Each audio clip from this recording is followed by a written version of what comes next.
Hello students, welcome back to official YouTube channel of Ardent academy.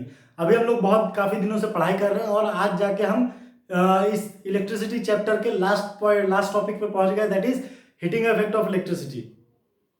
और फिर एक और टॉपिक बचा है, दैट इज डोमेस्टिक वायरिंग। इसको भी आज हम लोग साथ में डिस्कस कर लेंगे। रिमेनिंग हम लोगों ने सारा टॉपिक को डिस्कस कर लिया। आप देखो यहाँ पे आप सिलेबस जो डिस्प्ले हो रहा है उसमें हम लोगों ने मैक्सिमम लगभग लगभग सारे टॉपिक को डिस्कस कर लिया। ठीक है, कोई भी टॉपिक यहाँ पे छूटा नहीं है। अब बस दो टॉपिक बचा है, दैट इज हीटिंग इफेक्ट और डोमेस्टिक वायरिंग। आप लोग हमारे वीडियो को प्लीज ज़्यादा से ज़्यादा शेयर करो। बहुत दिनों से हमारी पूरी टीम मेहनत कर रही है ताकि आपके पास यूजफुल कंटेंट टाइम पे पहुंचाया जा सके। बट आप लोग इसको शेयर नहीं करते, इसको लाइक नहीं करते, तो वो कहीं ना कहीं डिस्करेज होते हैं। ठीक है, तो हम लोग अपनी तरफ से आपके लिए पूरी मेहनत कर रहे हैं। तो प्लीज़, अगर आपको ये कंटेंट अच्छा लगता है तो प्लीज़ अपने दोस्तों के पास शेयर करो, जिसको इसकी ज़रूरत है उसके पास पहुंचाओ। और इन केस अगर आपको कोई इसमें सुधार चाहिए, कुछ इसमें चेंज चाहिए, तो हम लोगों को आप कमेंट करके बता सकते हो। ठीक है, तो चलो हम लोग अपना टाइम वेस्ट नहीं करते हैं, अभी हम लोग फटाफट अपने टॉपिक पे आते हैं, that is heating effect of current. Heating effect बच्चों देखो, करंट से मेनली हम तीन तरीके से यूज करते हैं। एक तो हो गया हीटिंग इफेक्ट, दूसरा हम यूज करते हैं मैग्नेटिक इफेक्ट, जिसको हम लोग नेक्स्ट चैप्टर में पढ़ने वाले हैं मैग्नेटिक इफेक्ट को डिटेल में। और थर्ड होता है केमिकल इफेक्ट, लाइक जो सेल वगैरह में हम लोग यूज करते हैं या फिर इलेक्ट्रोप्लेटिंग वगैरह में यूज करते हैं, तो वो केमिकल इफेक्ट, जिसको हम लोग आगे फ्यूचर में हम लोग, अगर आप लोग इलेक्ट्रिसिटी या केमिकल रिलेटेड कुछ टॉपिक पे आप स्टडी करोगे, then you will get there. But अभी हम लोग फिलहाल इसको हीटिंग इफेक्ट को पढ़ेंगे और नेक्स्ट चैप्टर में हम लोग मैग्नेटिक इफेक्ट देखेंगे। हीटिंग इफेक्ट है क्या? आप लोगों ने देखा होगा हीटिंग इफेक्ट को हम लोग कहाँ कहाँ यूज करते हैं, आप पहले ये बताओ आप अपने हिसाब से। एक तो हीटर में, दूसरा गीजर में पानी गर्म करने के लिए यूज करते हैं ना, हीटर यूज करते हैं हम चाय बनाने के लिए। और कहाँ यूज करते हैं? टोस्टर में, आयरन में, प्रेस में प्रेस करने के लिए। और हम बल्ब 100 वाट का जो बल्ब आता है उसको भी हम लोग कहीं कभी यूज करते हैं हीटिंग के लिए, मतलब उससे भी काफ़ी हीट जनरेट होता है ना। तो ये थे कुछ एग्जांपल जिसको हम लोग हीटिंग इफेक्ट के लिए यूज करते हैं। तो आपके टेक्स्ट बुक एनसीईआरटी के टेक्स्ट बुक में एक क्वेश्चन दिया हुआ है कि आप भी सोचो कि जब हमारे पास आयरन होता है, प्रेस जिससे हम करते हैं, प्रेस होता है, उसमें एक सरफेस तो हीट होता है, बट उससे कनेक्ट जो वायर होता है वो हीट नहीं होता उतना। ऐसा क्यों? ये ऐसा इसलिए होता है क्योंकि दोनों दो मटेरियल का बना होता है। पहला जो वायर कनेक्ट होता है उसमें वो गुड कंडक्टर ऑफ इलेक्ट्रिसिटी होता है, that is made up of copper. ठीक है, हम लोगों ने पहले पढ़ा कि copper is a good conductor of electricity. अब वो copper good conductor of electricity है तो उसका रेसिस्टेंस बहुत कम है। और रेसिस्टेंस देखो, जो काम हमारा फ्रिक्शन करता था मैकेनिक्स में, वही काम यहाँ पे रेसिस्टेंस करता है इलेक्ट्रिसिटी में। तो इलेक्ट्रिसिटी क्या करता है? चार्ज के फ्लो को ऑब्स्ट्रक्ट करता है, जिसके कारण बहुत ज़्यादा कोलिजन होता है और हीट जनरेट होता है ना। तो जिस भी मटेरियल का रेसिस्टेंस बहुत ज़्यादा, जिस मटेरियल का रेसिस्टेंस बहुत ज़्यादा होगा उसमें कोलिजन उतना ज़्यादा होगा, और जिसमें कोलिजन जितना ज़्यादा होगा उसमें उतना ज़्यादा हीट प्रोड्यूस होगा, है ना। तो हम लोग हीटिंग एलिमेंट के लिए जो मटेरियल यूज करते हैं उसका बहुत ज़्यादा हाई रेसिस्टेंस होता है। तो आयरन में जो कॉइल यूज होता है उसका रेसिस्टेंस बहुत हाई होता है in comparison to the connecting wire that is made up of copper, है ना। तब जब कॉइल का रेजिस्टेंस बहुत ज़्यादा होगा तो उसमें हीट बहुत प्रोड्यूस होगा। ये था डिस्क्रिप्शन हमारे हीटिंग इफेक्ट का। अब हम लोग इसके फॉर्मूलाज और डेरिवेशन को देख लेते हैं। तो जैसे सपोज, हाँ, हीटिंग इफेक्ट के लिए जो मटेरियल यूज होता है, जैसे बल्ब में भी हीटिंग प्रोड्यूस होता है। वो पीला वाला जो बल्ब होता था 100 वाट का, उसमें उसका फिलामेंट किस चीज़ का बना होता है? टंगस्टन का। टंगस्टन का भी बहुत ज़्यादा रेजिस्टेंस होता है। That's why when we pass electricity through it glow. ठीक है, वो रेड हॉट होके पूरा ग्लो करता था, जिसके कारण लाइट प्रोड्यूस होता था। वैसे ही हमारा जो हीटिंग एलिमेंट है लाइक हीटर गीजर, इसमें हम निक्रोम वायर को यूज करते हैं, मतलब बहुत ज़्यादा रेसिस्टेंस होता है, ठीक है। और जब भी हम इसके थ्रू इलेक्ट्रिसिटी को पास कराते हैं, उसमें बहुत ज़्यादा कोलिजन होता है, इट डजेंट अलाउ करंट और charges to flow through it, जिसके कारण बहुत ज़्यादा कोलिजन होता है और हीट प्रोड्यूस होता है ना। अब हम लोग इसके डेरिवेशन को देखते हैं कि हीटिंग इफेक्ट, तो ये हो गया हमारा heating effect, but heating effect में हम कैलकुलेट कैसे करेंगे, इस चीज़ को हम लोग को देखना होता है। तो जब करंट को फ्लो होना होता है और सपोज एक वायर को हम पोटेंशियल डिफरेंस V के अक्रॉस अप्लाई करते हैं और आई करंट फ्लो होता है, अगर उसका रेजिस्टेंस बहुत हाई है, देन करंट को फ्लो करने के लिए कुछ वर्क करना होगा, है ना। तो हम सपोज करो कि Q चार्ज को फ्लो करा रहे हैं और पोटेंशियल डिफरेंस V अप्लाई किए हैं, ठीक है। तो हमारा वर्क कितना हो जाएगा, work will be work is equal to Q into V, charge जितना हम फ्लो करा रहे हैं, जितना पोटेंशियल डिफरेंस अप्लाई किए हैं, is equal to work done. Alright, now अब हम लोगों को पता है करंट, हम लोग जब पढ़ रहे थे तो करंट का क्या डेफिनेशन था, करंट हम पढ़े थे ना, तो करंट में हम क्या पढ़े थे, current is equal to charge per unit time, rate of flow of charge को हम लोग करंट बोलते थे। तो I is equal to Q upon T, I is equal to Q upon T हम लिख सकते हैं। तो Q को हम लोग क्या लिख सकते हैं, Q is equal to I into T, ये हो गया Q का वैल्यू। और ओम्स लॉ हम लोग दो तीन दिन पहले हम लोग ओम्स लॉ पढ़े थे, तो ओम्स लॉ में क्या था, V is equal to I R, पढ़े थे ना हम लोग, V is equal to I R. तो अगर हम लोग इन दोनों इक्वेशन को इस इक्वेशन 1 में रखते हैं, तो हम लोगों को क्या मिलेगा, W is equal to, we will get W is equal to Q की जगह पे I इंटू टी, और V की जगह पे I इंटू आर, देन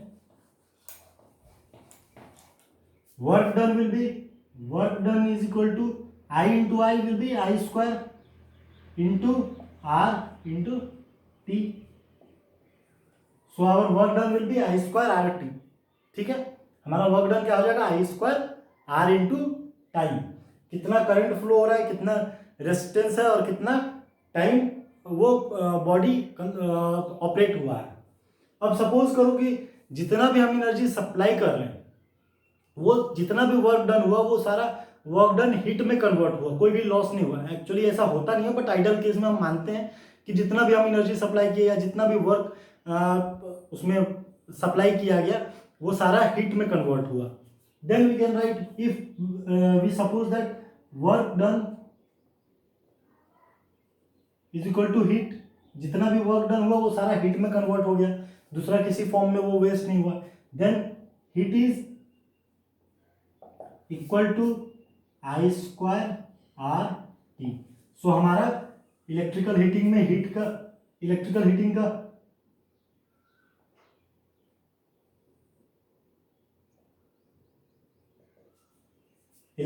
का क्या होगा हमारा formula, I square R into T, ठीक है। इस फॉर्मूले को हम लोग डायरेक्ट यूज करेंगे न्यूमेरिकल्स में, ठीक है। जितना भी हम न्यूमेरिकल्स बनाएंगे उसमें डायरेक्ट इस वैल्यू को पुट करेंगे। अब आप लोग इसमें देखो, इस फॉर्मूले से आपको क्या लग रहा है, electrical heating is equal to H is equal to I square R T, हम लिख सकते हैं इसको। Then we can also write it as H is directly proportional to I square, or we can write H is directly proportional to R, or H is directly proportional to time। इसको हम लोग लिख सकते हैं इस तरीके से, H is equal to I square, H is directly proportional to I square, H is directly proportional to R, और H is directly proportional to time, ठीक है। That means अगर हम लोग रेसिस्टेंस और टाइम को यहाँ पे और कांस्टेंट मान लेते हैं कि एक फिक्स्ड रेजिस्टेंस का कोई हम एपरेटस यूज कर रहे हैं और एक सर्टेन टाइम, सपोज 2 घंटे के लिए हम यूज कर रहे हैं, तो फिक्स हो गया। तो अगर हम लोग इसको कांस्टेंट मानते हैं then H will be directly proportional to I square. अब इसका क्या मतलब है कि जितना भी करंट हम उसमें अप्लाई करेंगे उसका स्क्वायर के रूप में वो हीट प्रोड्यूस करेगा। सपोज पहले वो सपोज 2 एम्पियर का हम करंट उसमें सप्लाई कर रहे थे, तो वो हीट प्रोड्यूस कितना कर रहा था, हीट वाज सपोज वो 10 जूल का हीट प्रोड्यूस कर रहा था, 10 जूल का, ठीक है, 10 joule it was producing a heat of 10 joule. इसका भी हीट का भी यूनिट जूल होगा, क्योंकि heat is equal to work done, जितना वर्क डन हुआ उतना ही हीट कन्वर्ट हुआ, हम लोगों ने सपोज किया, तो इसका भी यूनिट जूल होगा। अब हम लोग सपोज करो कि इसके करंट को बढ़ा देते हैं, 3 एम्पियर कर देते हैं या 4 एम्पियर कर देते हैं, देन व्हाट, ये 2 इंटू, इसको क्या लिखते हैं, 2 into R T, that means R T का वैल्यू कितना था 5। तो यहाँ पे अगर हम 4 करते हैं तो हीट कितना हो जाएगा हमारे पास, 4 का square that is 16 into 5, that means 80 joule, ठीक है। तो हीट कैसे है, करंट के स्क्वायर फॉर्म में बढ़ता है। अगर हम करंट डबल करते हैं तो उसका 4 गुना हो जाएगा, ठीक है। इस तरीके से हीट पे डिपेंडेंट है। सिमिलरली रेजिस्टेंस पे वो डायरेक्टली प्रोपोर्शनल है। डायरेक्ट अगर रेजिस्टेंस को डबल करेंगे हीट विल बी डबल, अगर हम रेजिस्टेंस को हाफ करेंगे तो हीट विल बी हाफ, ठीक है। यहाँ पे हीट टाइम के, अगर हम लोग सपोज करो करंट और रेजिस्टेंस को फिक्स रखते हैं और टाइम को हम चेंज करते हैं कि पहले केस में वो 1 घंटे चला, अगर हम टाइम को बढ़ा के 4 घंटे कर दिए तो हीट प्रोड्यूस भी क्या होगा, 4 घंटे। ये तो प्रैक्टिकल, आप सोचो कि किसी ऑपरेटर्स को अगर हम 1 घंटे चलाते हैं तो वो एक certain joule of energy produce करता है या उतना गर्म होता है। अगर हम उसको 4 घंटे चलाएंगे तो वो क्या ज़्यादा गर्म होगा ना। तो यही है, heat is directly proportional to time, ठीक है। तो क्या है हमारे पास, H is equal to I square R T, तो heat is directly proportional to I square, heat is directly proportional to R and heat is directly proportional to time, ठीक। तो ये था हमारा हीट का फॉर्मूला और उसके डेरिवेशंस। हीटिंग इफेक्ट का हमारे यहाँ पे यूज कहाँ कहाँ पे होता है, आप सोचो। एक तो हम लोगों ने बात किया टोस्टर, गीजर, मतलब किसी भी चीज को गर्म करने के केस में, या फिर हम लोग आज ओवन वगैरह यूज करते हैं, है ना, तो किसी भी चीज को गर्म करने के लिए यूज होता है। दूसरा और कहाँ पे एप्लीकेशन होता है, दूसरा एप्लीकेशन होता है एक फ्यूज में। फ्यूज वायर आप देखे होंगे, इस तरीके का एक फ्यूज होता है, बहुत सारे ऑपरेटर्स में लगा होता है, इस तरीके का फ्यूज होता है जिसमें ये मेटल कैप लगा रहता है, ठीक है। ये हो गया मेटल कैप, और एक पतली सी वायर होती है इसके बीच में, और ये कांच का बना होता है, आप लोगों ने देखा है ना, हाँ, ये बहुत सारे डिवाइसेस में लगा होता है।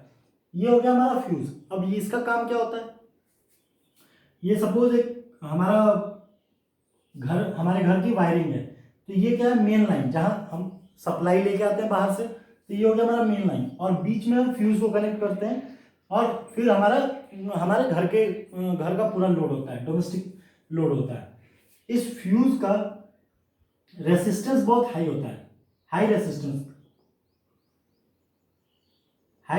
In comparison to resistance of wire और conductor used in our domestic wiring. तो इसमें क्या होता है, जब भी एक्सेस करंट फ्लो होता है तो ये बहुत ज़्यादा हीट प्रोड्यूस करता है ना। अगर हम रेजिस्टेंस को बढ़ा देंगे तो क्या होगा, हीट भी बढ़ जाएगा, और करंट भी अगर सपोज डबल हो गया, ट्रिपल हो गया, तो करंट और रेजिस्टेंस हाई है ही, तो यहाँ पे बहुत ज़्यादा हीट प्रोड्यूस होता है और ये टूट जाता है बीच से। तो क्या हो गया, हमारा सर्किट डिसकंटिन्यू हो गया और करंट इस साइड फ्लो नहीं हो पाता है। तो हमारा डोमेस्टिक वायरिंग, अगर यहाँ पे कुछ शॉर्ट सर्किट हुआ होता है या एक्सेस करंट फ्लो होता है, तो हमारा डोमेस्टिक वायरिंग इस फ्यूज के कारण बच जाता है ना। तो ये है हमारा हीटिंग इफेक्ट को हम यूज करके फ्यूज को बनाते हैं, ठीक है ना।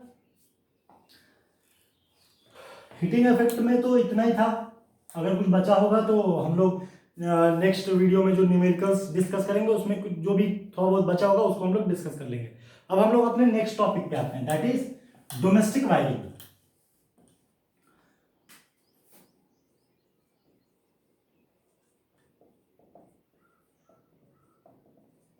Domestic wiring. अब आप बताओ बच्चों कि आप में से कितनों को ये डोमेस्टिक वायरिंग करनी आती है, या मतलब आप लोगों को थोड़ा बहुत भी आइडिया है कि आपके घर में वायरिंग कैसी हुई है। आपके घर में इलेक्ट्रिशियन आता होगा ना, तो वो वायरिंग कैसे करता है, किस किस तरीके से कनेक्ट करता है। हमारे पास कितने तरीके का कनेक्शन है, हम लोगों ने पढ़ा है ना, दो तरीके का कनेक्शन, एक सीरीज और एक पैरेलल, है ना। रेजिस्टेंस जो भी हम यूज करते थे, रेजिस्टेंस कुछ भी हो सकता है, बल्ब, फैन, ट्यूबलाइट, है ना। तो रेजिस्टेंस तो कुछ भी हो सकता है। अब हम लोग रेजिस्टेंस को कितने तरीके से कनेक्ट कर पाते थे, सीरीज में या पैरेलल में। दैट मीन्स हमारा डोमेस्टिक वायरिंग या तो वो सीरीज में होगा या पैरेलल कनेक्शन में होगा। तो आपको क्या लगता है हमारे यहाँ पे किस कनेक्शन में यूज होता होगा, बोलो बोलो। किस तरीके से हम कनेक्ट करते होंगे अपने डोमेस्टिक वायरिंग को। हम लोग कनेक्ट करते हैं पैरेलल कनेक्शन में। किस तरीके से कनेक्ट करते हैं, पैरेलल कनेक्शन में। अब ये पैरेलल कनेक्शन में ही क्यों करते हैं, सीरीज में क्यों नहीं करते। चलो हम लोग दोनों को पहले कंपेयर कर लेते हैं, फिर हम लोग डिसाइड करेंगे कि पैरेलल अपने घर की वायरिंग हम लोग पैरेलल में करवाएंगे या सीरीज में करवाएंगे। अगर ये गलत करता है तो वी विल चेंज इट, है ना। चलो हम लोग देखते हैं। देखो बच्चों, सीरीज कनेक्शन में क्या था, पहले हम लोग सीरीज देखेंगे। सीरीज कनेक्शन में क्या था, हम लोगों ने सीरीज देखा था। सीरीज, ये रेजिस्टेंस R1 है, ये रेजिस्टेंस R2 है, ये पोटेंशियल डिफरेंस, या कोई भी सब सोचो हमारे पास हमारा ये सप्लाई है, मेन सप्लाई।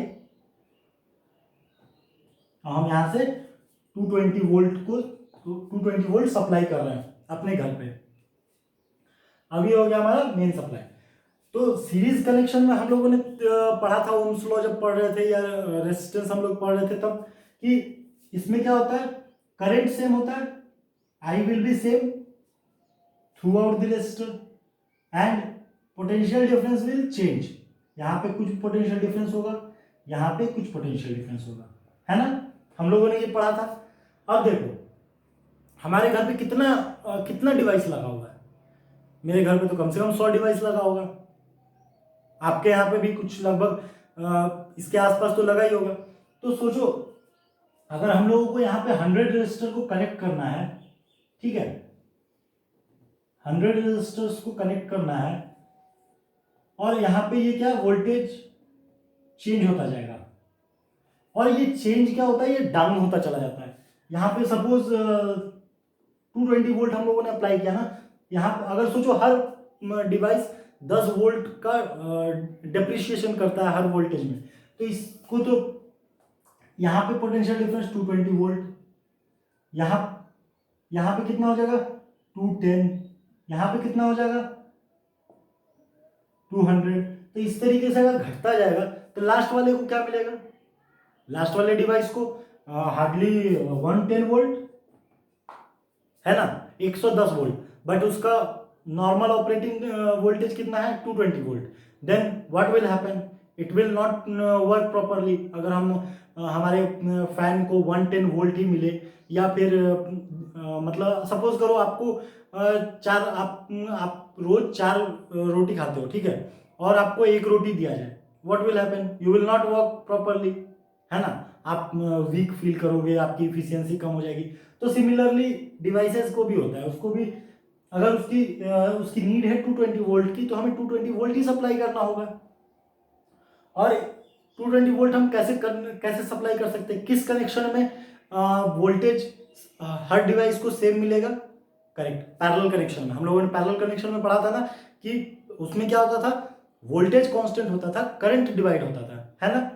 तो ये हो गया हमारा पहला केस, इसलिए इस कारण से हम पैरेलल कनेक्शन को यूज करते हैं। एक और कारण है, सपोज करो कि हमने इस डिवाइस को स्विच ऑफ कर दिया, यहाँ पे एक हमारे पास ऑफ ऑन का बटन था, हमने इसको डिस्कनेक्ट कर दिया, ठीक है। अब अगर हम इसे डिस्कनेक्ट कर देंगे तो क्या ये करंट आगे जा पाएगा, आगे सर्किट में जा पाएगा, नहीं जा पाएगा, ये हमारा सर्किट डिसकंटिन्यू हो गया ना, तो ये करंट इधर नहीं फ्लो कर पाएगा। That means it will stop working, है ना, ये काम करना बंद कर देगा। तो क्या हो जाएगा, अगर हम हमारे घर पे सपोज करो 10 बल्ब है और हमने अगर एक बल्ब को स्विच ऑफ किया, सारे बल्ब स्विच ऑफ हो जाएंगे, तो फिर प्रॉब्लम है ना। इसलिए, और अगर हम पैरेलल कनेक्शन को करते हैं, पैरेलल कनेक्शन सपोज ये है, ये है हमारे पास 4 डिवाइस, ठीक है, हमारे पास ये 4 डिवाइस है। अगर हम इसको भी ठीक कर लेते हैं, ये हमारा 4 डिवाइस हो गया। अगर हम सपोज करो इसको डिस्कनेक्ट करते हैं, तो क्या लगता है आपको, इसमें करंट जाएगा? ऑब्वियसली जाएगा यार, इसके पास तो पाथ है ही करंट फ्लो कराने के लिए, ये इस तरीके से फ्लो करेगा, इसमें भी जाएगा, इस तरीके से फ्लो करेगा, क्या प्रॉब्लम है? बस इसको हम डिस्कनेक्ट कर दिए, मतलब अगर हम एक बल्ब को स्विच ऑफ कर रहे हैं तो मेरा पूरा एपरेटस स्विच ऑफ नहीं हो रहा है ना, सारा मतलब बाकी एपरेटस जो है वो प्रॉपरली वर्क कर रहे हैं। दैट मीन्स इस केस में भी पैरेलल कनेक्शन सही है ना। तो हमारा डोमेस्टिक वायरिंग किस कनेक्शन में होता है? पैरेलल कनेक्शन में, हम उसको पैरेलली कनेक्ट करते हैं।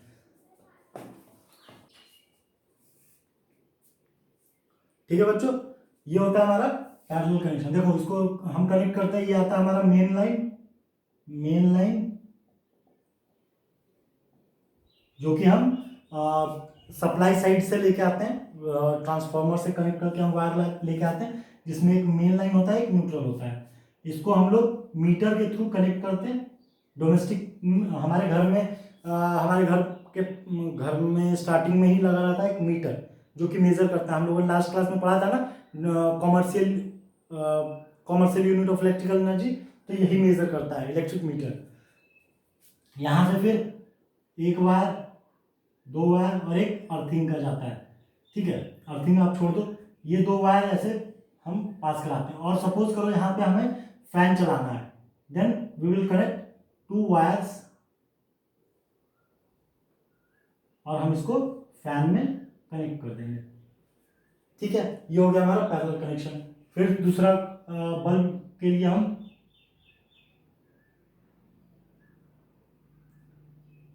ये हो गया हमारा बल्ब, ठीक है। तो जितने भी डिवाइस को हमको कनेक्ट करना है, तो इस तरीके से हम कनेक्ट करेंगे। हमारा ये कनेक्शन होता है, ये होता है पैरेलल कनेक्शन। यहाँ पे हम कनेक्ट करते हैं क्या? Fuse wire. ये होता है हमारा फ्यूज वायर। फ्यूज वायर को हम मेन लाइन में कनेक्ट करते हैं। ये आपको आगे जाके पढ़ना है, इतना ज़्यादा आपको डेप्थ में जरूरत नहीं है, बस मैं बता दे रहा हूँ। ये हमारा कनेक्शन डोमेस्टिक वायरिंग का, ये तो हो गया हमारा पैरेलल कनेक्शन में, ठीक है। बट क्या हम सीरीज कनेक्शन कहीं भी यूज नहीं करते? हम सीरीज कनेक्शन कहीं यूज करते हैं या नहीं करते हैं? क्योंकि पैरेलल सीरीज कनेक्शन में तो हमें डिसएडवांटेज ही हमें अभी तक देखा है, तो सीरीज कनेक्शन को हम कहाँ यूज करते हैं? हम सीरीज कनेक्शन को, आप लोगों ने देखा होगा दीपावली के टाइम में हम जो डेकोरेटिव लाइट्स लगाते हैं, वो सारे बल्ब सीरीज में होते हैं, एक के साथ एक कनेक्ट होते हैं। ये बल्ब एक है ना, फिर दूसरा बल्ब, तीसरा बल्ब, चौथा बल्ब, ऐसे कनेक्ट होता है ना। और लास्ट में ये ऐसे घूम के नीचे यहाँ पे प्लग में लगा होता है। आप लोगों ने देखा है ना, इस तरीके से कनेक्ट होता है बल्ब। तो ये होता है सीरीज कनेक्शन। अब आप बताओ, इसको हम लोग सीरीज कनेक्शन में क्यों कनेक्ट करते हैं? सोचो। देखो, सीरीज कनेक्शन में इसको कनेक्ट करने का फायदा ये होता है, क्योंकि आप लोगों ने ऑब्जर्व किया होगा, वो जो लाइट लगी होती है वो बहुत छोटी लाइट होती है और उसका वोल्टेज रेटिंग बहुत कम होता है ना। तो अब वोल्टेज रेटिंग बहुत कम है, उसका रेजिस्टेंस बहुत कम है, उसको हम लोगों को किस पे चलाना है? 220 वोल्ट पे। इसका वोल्टेज रेटिंग सपोज करो 1 वोल्ट है। इस बल्ब, इंडिविजुअल बल्ब का वोल्टेज रेटिंग 1 वोल्ट है। तो हम क्या करेंगे? 220 बल्ब्स को सीरीज में कनेक्ट करा देंगे। तो हमारा कितना हो जाएगा? 1 volt plus 1 volt plus 1 volt, ये टोटल हो जाएगा हमारा 220 वोल्ट, ठीक है। तो इससे क्या होगा? हमारा बल्ब फ्यूज नहीं होगा और वो प्रॉपरली वर्क करेगा, ठीक। सेकेंड एडवांटेज इज कि अब डेकोरेटिव बल्ब्स हैं, उसको हम लोगों को डिफरेंट पैटर्न्स में जलाना होता है ना, उसको ब्लिंक कराना होता है टाइम टू टाइम। तो वो कैसे करेंगे हम? अगर सपोज हम यहाँ पे कोई एक डिवाइस लगाते हैं, आपने देखा होगा एक छोटा सा बॉक्स लगा होता है ना, वो कंट्रोल करता है, वही डिवाइस बार बार फ्लक्चुएट कराता है बल्ब को। तो ये डिवाइस क्या करता है? एक सर्टेन पैटर्न में करंट को अलाउ करता है इसके इसमें फ्लो करने के लिए, जिसके कारण क्या होता है ये ब्लिंक करता है थोड़ी थोड़ी देर पे और एक सर्टेन पैटर्न जनरेट होता है। ठीक है, तो ये भी हम सीरीज कनेक्शन के हेल्प से ही कर सकते थे। अगर हम पैरेलल कनेक्शन में इसको लगाते, सपोज हम पैरेलल कनेक्शन में लगाते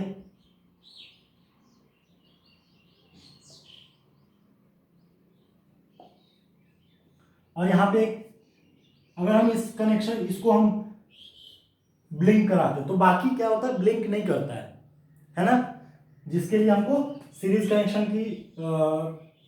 कनेक्शन की हेल्प से करना होगा।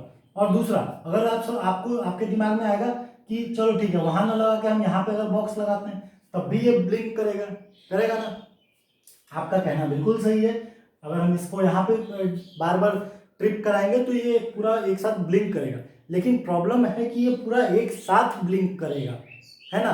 बट यहाँ पे आप लोगों ने देखा होगा एक पैटर्न जनरेट होता है, पहले ये जलता है फिर ये जलता है फिर ये जलता है फिर ये जलता है ना। बट यहाँ पे क्या होगा, जब हम इसमें जब इसमें करंट देंगे तो सारा बल्ब एक साथ जलेगा और एक साथ वो बंद भी हो जाएगा। बट यहाँ पे क्या होता है, एक पैटर्न में वो जलता है, पहले ये फिर ये फिर ये फिर, तो ये एक पैटर्न जनरेट करना होता है, इसलिए हम सीरीज कनेक्शन में यूज करते हैं। ठीक है, ये था हमारा डोमेस्टिक वायरिंग और सीरीज कनेक्शन। ठीक है बच्चों, तो ये था हमारा पूरा इलेक्ट्रिसिटी का चैप्टर। इसमें जितने भी टॉपिक्स थे सबको हम लोगों ने डिस्कस कर लिया। अगर कुछ छूट गया होगा तो प्लीज़ लेट मी नो। और मेरे हिसाब से तो पूरा कंप्लीट हो गया है। इस पे बेस्ड कुछ न्यूमेरिकल्स हैं जिसको हम लोग अपलोड कर देंगे थोड़े दिन में। आप तब तक इन सब टॉपिक्स को फिर से एक बार देख लो जाके वीडियोस को, और इसको शेयर करो अपने दोस्तों के साथ और उनको भी बताओ कि हम लोग इसको अपलोड कर रहे हैं। और आप टेलीग्राम पे अपने कुछ, अब देखो बच्चों अभी हम लोगों ने पूरा कंप्लीट कर लिया। अब आप इस पे बेस्ड कुछ न्यूमेरिकल्स को आप खुद से सॉल्व करो, कुछ न्यूमेरिकल्स हम सॉल्व करवाएंगे। और जो न्यूमेरिकल्स आपसे नहीं बनता या कहीं पे भी डाउट होता है तो आप उसे टेलीग्राम पे पोस्ट करो, हम लोग उसको सॉल्व करके आपको पोस्ट करेंगे। अगर उसके बाद भी नहीं समझ में आएगा देन हम लोग आपको प्रॉपरली कॉल करके और उसको समझाएंगे। ठीक है, तो आप अपने तरफ से मेहनत करते रहो। अभी कब तक ये लॉकडाउन चलेगा ये पता नहीं है, बट आप अपने हिसाब से जितना भी हो सकता है उतने अपने हिसाब से पढ़ाई करते रहो। ठीक है, ताकि जब ये क्लास से स्टार्ट हो तो आप थोड़ा बाकी लोग जो मस्ती कर रहे हैं उनसे थोड़ा आगे हो। आपको मैं ये नहीं कह रहा हूँ कि आप पूरे टाइम पढ़ते रहो, बट थोड़ा थोड़ा पढ़ते रहो। ठीक है, आप इसको शेयर करो अपने दोस्तों के साथ। और अगर कोई परेशानी है, अगर कोई प्रॉब्लम है, कुछ समझ में नहीं आया तो आप नीचे कमेंट करके भी बता सकते हो। और आप टेलीग्राम लिंक को नीचे जाके डिस्क्रिप्शन में ज्वाइन कर लो, उसकी लिंक मैंने डिस्क्रिप्शन में डाल दी। ठीक है, तब तक आप अपने घर पे बने रहो और स्वस्थ रहो। Thank you.